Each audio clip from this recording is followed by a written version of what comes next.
parler un petit peu en français. Est-ce que quelqu'un a une question pour lancer le bal? Voilà, juste ici. Oui, c'est la même question à Mélanie et à Elle Fanning. Ouais, microphone s'il vous plaît. Microphone? C'est la même question à l'une et à l'autre. Mélanie, quand, comment et pourquoi vous est venue l'envie et l'idée de faire un film américain? Et elle, c'est la même chose. Quand, comment et pourquoi vous est venue l'envie et l'idée de faire un film avec Mélanie? Okay, so Elle, just for you, the question was why did Melanie and how and why did she want to make this movie in the States? And Elle, for you, why did you want to do a project with Melanie, with the French director? Mélanie? Ça a été surtout une opportunité. J'avais le fantasme d'aller faire un film aux États-Unis, si je suis très honnête. J'ai attendu d'avoir un scénario qui allait me donner envie de passer le pas. Ce qui est sûr, c'est que quand j'ai lu Galveston, j'ai vu Elle Fanning. J'ai dit au producteur que je ne ferais pas le film si ce n'était pas elle. Et c'est parce que je l'ai vue dans ce rôle et que j'ai commencé à l'imaginer et que j'ai commencé à voir ce que je pouvais un peu changer dans le scénario et comment je pouvais donner un peu plus de corps et de forme à ce personnage-là que j'ai eu envie. Voilà. Sans la connaître, elle m'avait déjà inspirée. And Elle, how about you? What was it about Melanie that made you want to work with her? Well, I guess it's very similar because I had never met Melanie before, but I knew her mainly as an actress. And I had just worked with Mike Mills, who directed 20th Century Women, and he directed Melanie in The Beginners. And I love that. I love that film. I love Melanie in it. And Mike would always say to me, "Oh, you have to meet Melanie Laurent because you guys would get along so well and you guys would be friends. And she's a director now, and so maybe try to get into one of her movies."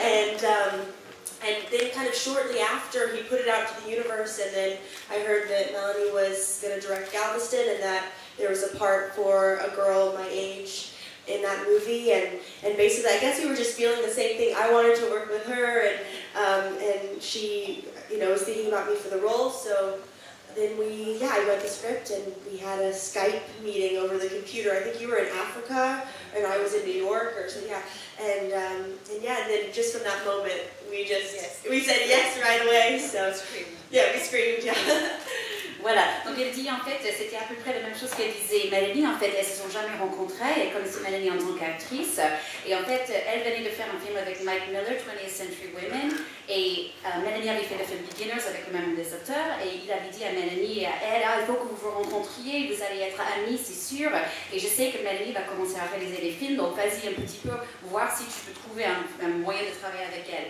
Donc elle, comme elle a dit, elle a donné des ondes aux univers, et voilà, elle a entendu parler du film Galveston que Melanie était en train de préparer, qui avait un rôle pour une fille à peu près de son âge.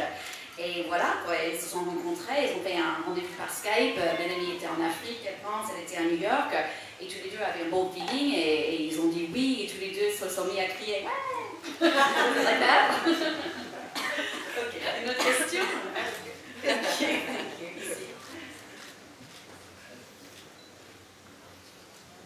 Bonjour. Alors, du coup, j'ai une question pour Mélanie. Je voulais savoir qu'est-ce que ça fait et pourquoi vous êtes passé à ce style-là, qui est quand même pas du tout ce que vous avez fait d'habitude, qui est plutôt poisseux, c'est un polar assez sombre, violent par moments. Qu'est-ce qui vous a donné envie et qu'est-ce qui vous a poussé à passer à ce style-là? Merci. Alors, pas le côté poisseux spécialement, mais en fait, Respire est sorti aux États-Unis. Et j'ai changé d'agent là-bas et j'ai commencé en fait à recevoir des scénarios en tant que réalisatrice, qui m'était jamais arrivé avant. Et on m'a beaucoup proposé en réalisatrice de faire un petit peu des choses comme Respire. Un peu des films de jeunesse, un peu des films dans la même vague. Ou alors je recevais des scénarios de guerre ou de films d'époque et je me sentais absolument incapable de filmer un grand film. Et tout d'un coup j'ai eu Galveston qui, bizarrement, malgré ce que vous dites, c'est-à-dire cet univers très noir et surtout l'idée de faire un film de genre, un vrai thriller et d'aborder la violence physique et mentale, je crois que c'est ça qui m'a aussi un peu excitée. Je crois que l'idée c'était aussi en restant une réalisatrice femme européenne, qu'est-ce que j'allais amener dans un film aussi classique, aussi américain, aussi dur et violent, qu'est-ce que ça fait d'être une femme et de filmer tout ça? Ok, juste ici. Bonjour. J'aurais voulu savoir si vous retrouvez en Ella quelque chose de vous, jeune, plus jeune, et est-ce que alors, la réalisatrice de demain apprécie les panoramas industriels que filme la réalisatrice d'aujourd'hui? Le côté écologique. Vous savez, vous avez fait un film écologique et de demain. Donc, comme le paysage industriel ne colle pas vraiment avec... Voilà, c'est ça, c'est une façon d'aborder. Deux questions très différentes. Alors,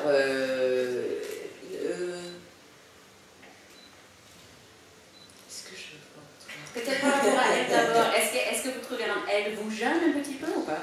Je crois il y a quelque chose dans l'énergie, c'est sûr. Oui, enfin, je pense qu'on est devenus amis dans la seconde parce qu'on aime les mêmes choses. Et on a beaucoup de points communs. On est très instinctifs. On choisit toujours des films parce qu'on en a envie, jamais parce qu'il faudrait les faire.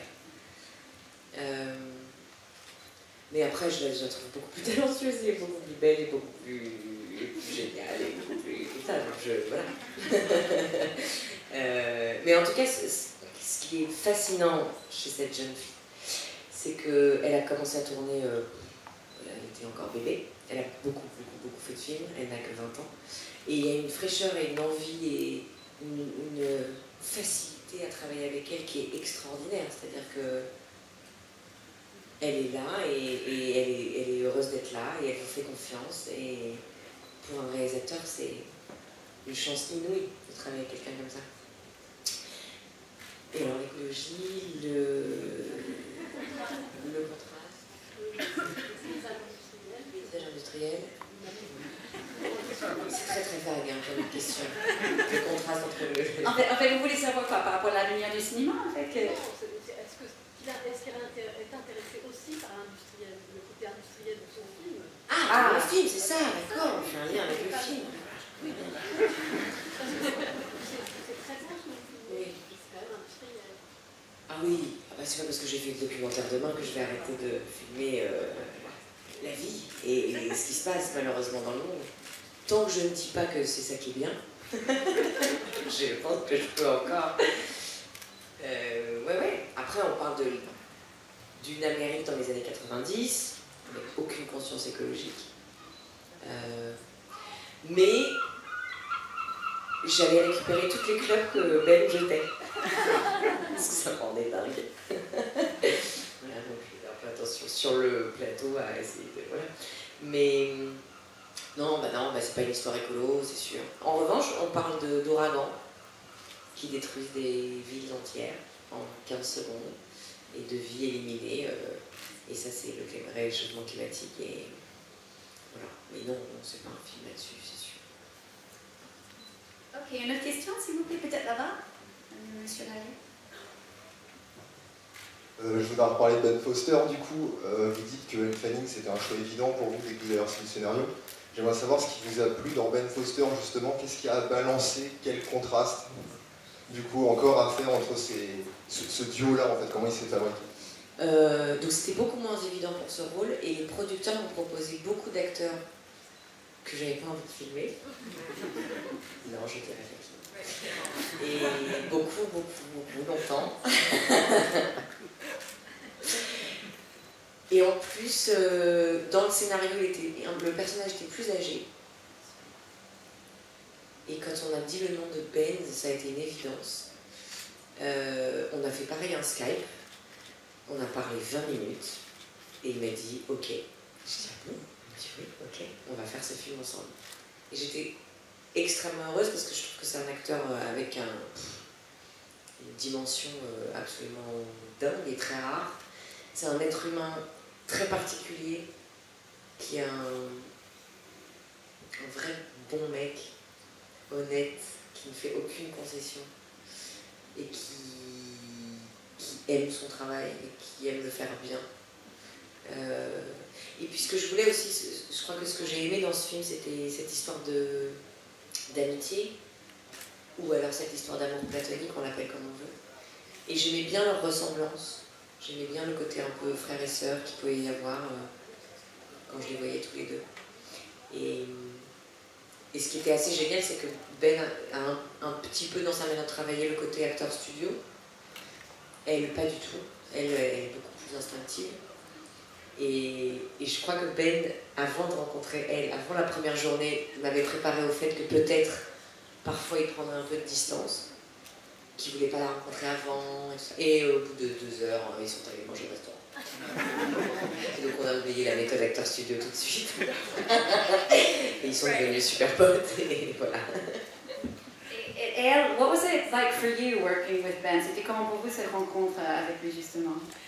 Yes, I knew. I was a little nervous to meet him because Melanie kind of warned me that he's quite, serious, and he loves his job and loves really getting into the psychological. I was not worried necessarily. I've worked with people like, that are a little, that stay in the scene.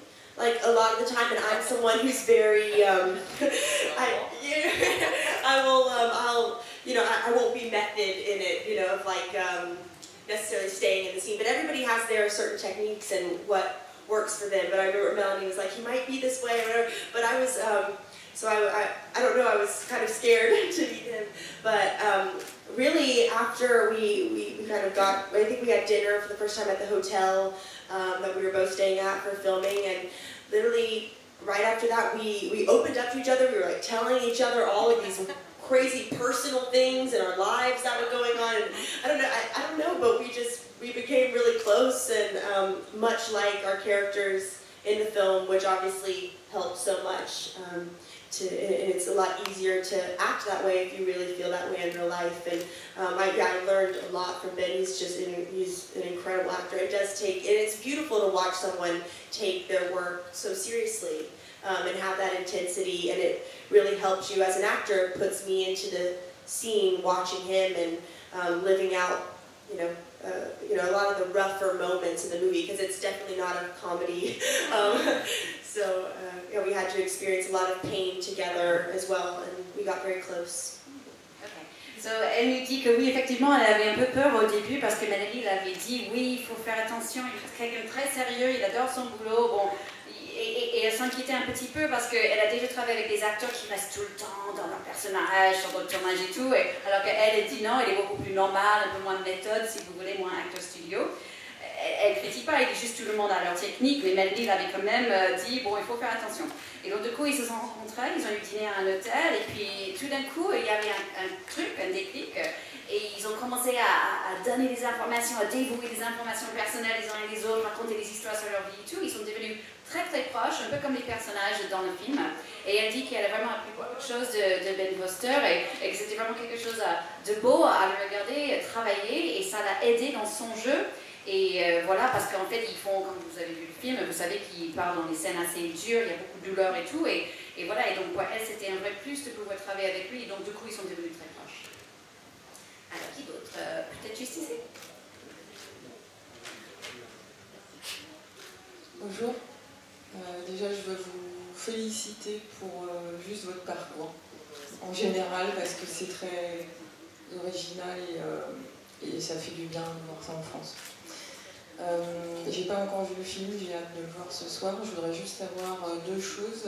Quel a été votre challenge principal, je dirais, sur cette réalisation? Et est-ce que le choix de la Nouvelle-Orléans était un vrai choix de votre part pour tourner le film? Enfin, je sais pas si c'est que la Nouvelle-Orléans ou la Louisiane, j'ai pas tout vu.